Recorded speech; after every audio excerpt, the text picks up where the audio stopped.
А для депутатов? Я могу спросить. Ну, спросите, пожалуйста, да, хотя бы пусть тогда депутата примет.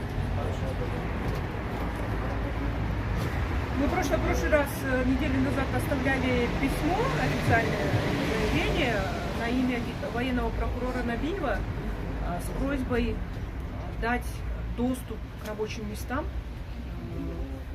партии СДПК.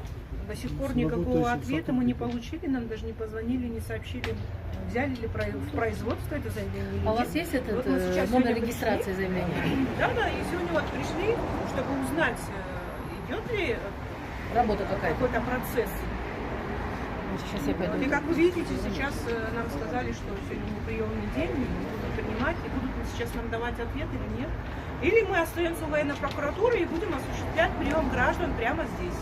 Потому что нам, как политической партии, не дают осуществлять свою деятельность в полной мере.